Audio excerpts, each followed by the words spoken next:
Hi, I'm Dahlia. Growing up with my sister Veronica was like living with a shadow that constantly tried to eclipse me. We came from humble beginnings, our parents struggling small business owners who worked themselves to exhaustion. While I saved every penny from summer jobs, Veronica spent hers on designer clothes and social climbing.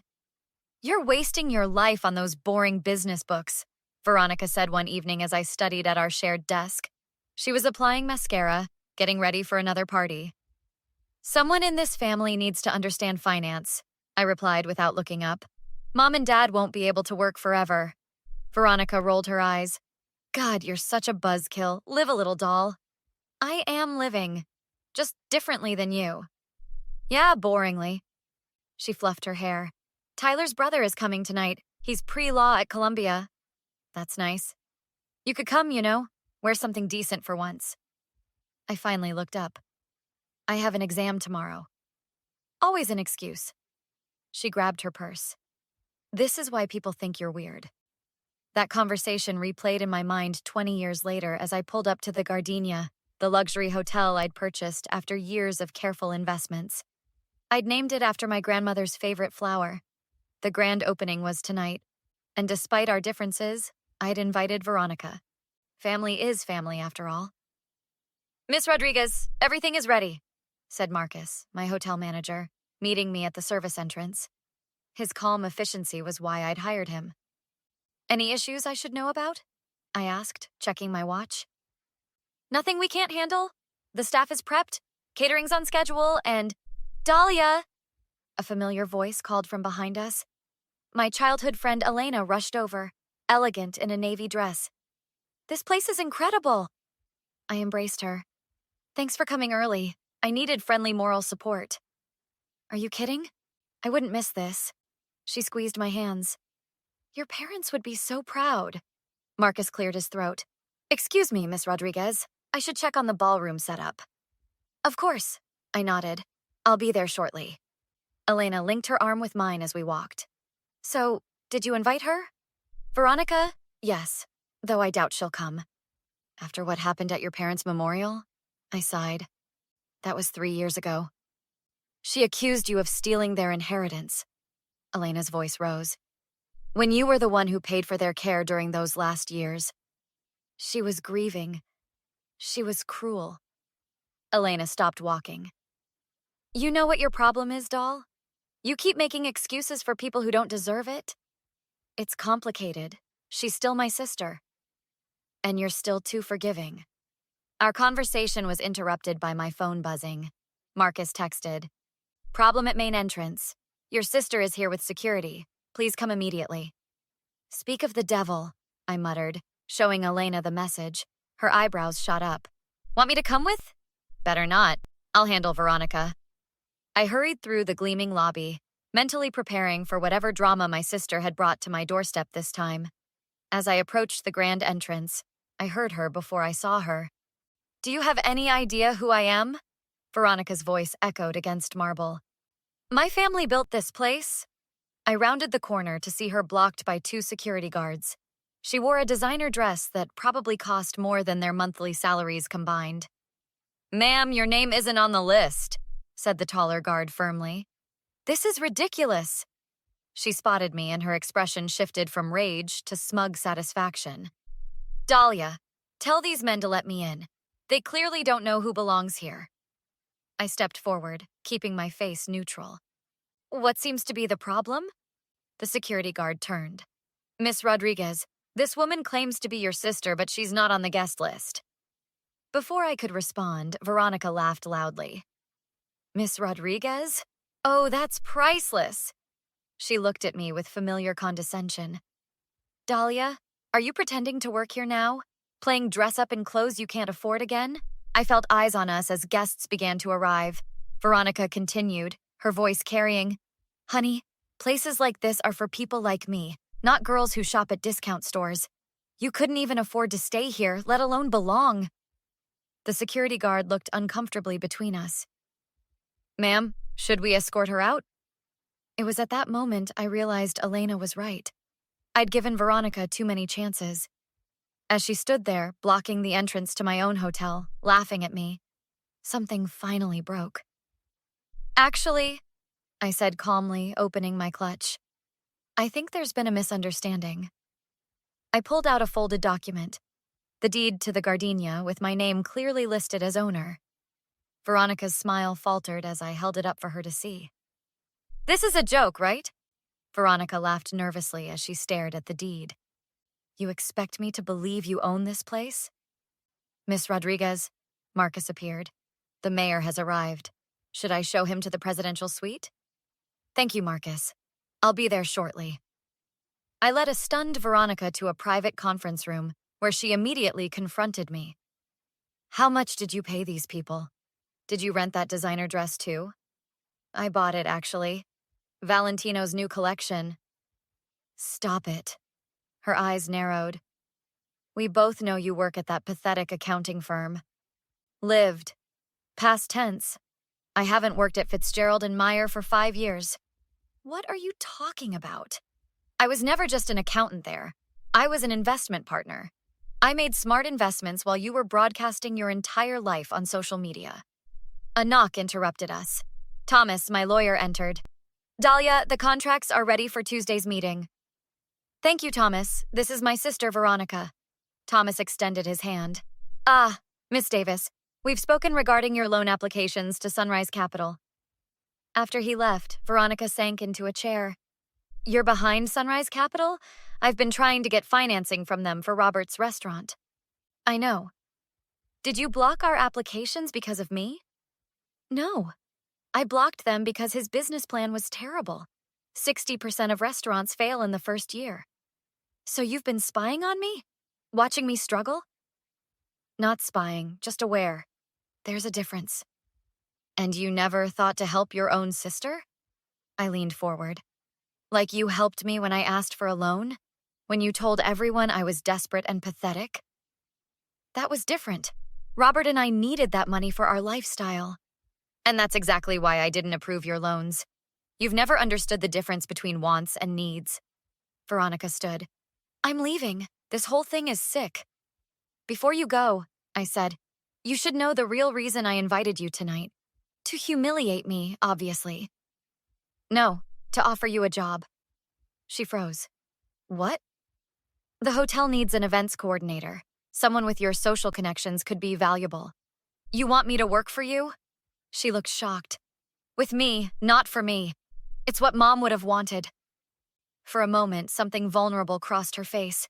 Then her walls slammed back up. Keep your charity, she spat. I'd rather die than work for my little sister. As she stormed toward the door, she turned back.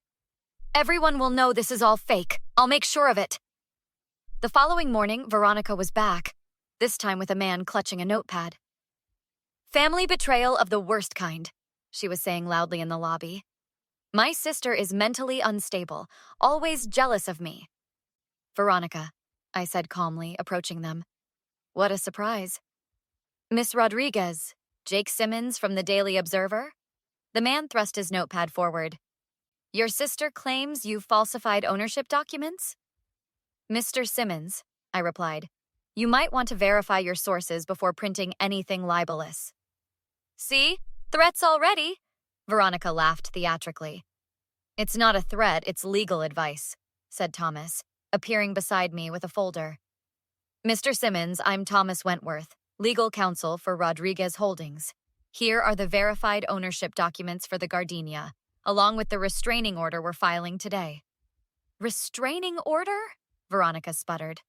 For harassment and defamation, Thomas explained.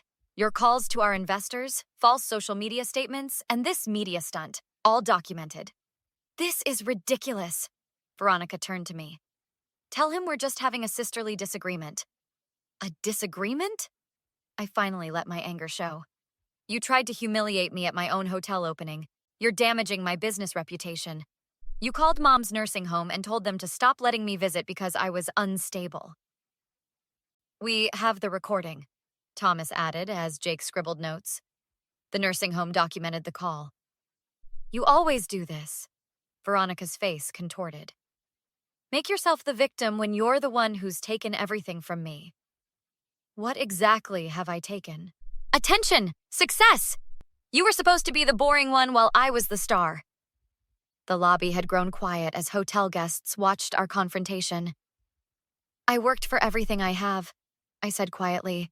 Nothing was given to me. Oh, please, little Miss Responsible. She jabbed a finger at me. You think Mom and Dad were proud of you? They pitied you, always studying, never having fun. They worried you'd die alone. That's enough. Elena stepped forward. Stay out of this, Veronica snapped. You always took her side. Because she deserved loyalty, Elena fired back.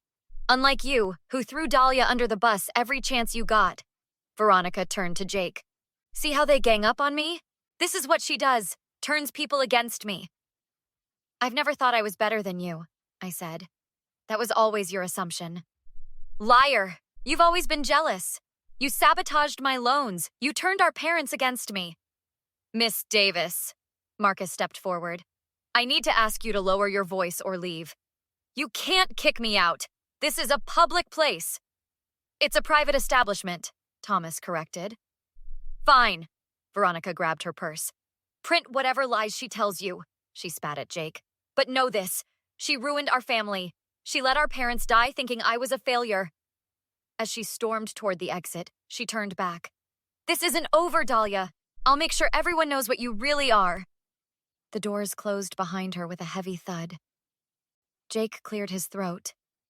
Miss Rodriguez, would you like to make an official statement? I took a deep breath. The only statement I'll make is this. Family can be complicated, but business doesn't have to be. The Gardenia stands on its own merits. 3 months later, I sat across from Judge Patel in her chambers, Thomas beside me, Veronica and her lawyer opposite us. Miss Davis, Judge Patel began, the evidence is substantial. Multiple witnesses confirm your disruptive behavior, threatening statements, and defamatory posts about your sister. She provoked me, Veronica insisted. She humiliated me by inviting you to her hotel opening? Judge Patel frowned. By not telling me she owned it, by letting me believe she was still struggling. So your harassment is justified because your sister didn't broadcast her success? Veronica's lawyer whispered something to her. I was upset, she amended. We've had a difficult relationship. Miss Rodriguez, Judge Patel turned to me. What outcome are you seeking? I just want this to stop, I replied. The calls to my investors, the false reviews, the confrontations. Your Honor, Veronica's lawyer interjected. My client will cease all contact if Miss Rodriguez drops the restraining order. Family reconciliation would be best. Miss Rodriguez? Judge Patel raised an eyebrow. I looked directly at Veronica. Is that what you want? Reconciliation? For a moment, I caught a glimpse of the sister I remembered from childhood. I want what's fair, Veronica said after hesitating. You're successful now. You should help family. That's not reconciliation, I said quietly. That's transactional. What do you expect? She snapped. You let me struggle while you were secretly rich? Your Honor, Thomas interrupted. May I suggest a structured agreement? Miss Davis ceases all defamatory statements. In exchange, the restraining order is suspended, but can be reinstated upon violation. Judge Patel nodded. That seems reasonable. Miss Davis? Veronica conferred with her lawyer, then nodded reluctantly. Outside the courthouse, Veronica approached me. So that's it? You've legally silenced me? No, I've legally protected my business from your attacks. I bet you feel pretty good about yourself right now. I don't, actually. I wish things were different between us. Then help me. Robert's restaurant needs investors. I shook my head. That's not how this works. Of course not. You'd rather see me fail. I'd rather see you succeed on your own terms, like I did. She laughed coldly. You got lucky with investments. I made calculated decisions based on research and discipline. Marcus pulled up in a sleek car. Miss Rodriguez, your next appointment is in 30 minutes. Veronica's eyes narrowed. Nice. Enjoying your wealth while your sister struggles. You're not struggling, Veronica. You're living beyond your means. So self-righteous, she muttered. Keep your precious hotel and your money. I don't need your charity. It was never about charity, I said. It was about opportunity. The job offer still stands. Working for my little sister? No thanks. Working with me, learning the business. For a brief moment, uncertainty flickered across her face. Then her walls came back up. I'd rather start from nothing than take your hand out, she said, turning away. It's not a handout, Veronica. It's a hand up, but you have to be willing to grab it. She paused without turning back. Goodbye, Dahlia. As she walked away, Elena appeared beside me. That went about as expected. Actually, I said, it went better than I thought. How do you figure? She didn't threaten me. That's progress. Elena linked her arm with mine as we walked to the car. You still think she'll change, don't you? People can surprise you, I said, but only when they're ready. And if she never is? I smiled sadly. Then at least I know I offered a bridge instead of burning one. Marcus held the car door open. Where to, Miss Rodriguez? The Gardenia, I replied. We have a hotel to run. As we drove away, I thought about choices and consequences. Sometimes revenge isn't about destroying someone else. It's about building yourself up so high they can no longer reach you to pull you down. Have you ever had to stand your ground with family? What would you have done in my position? Let me know in the comments below.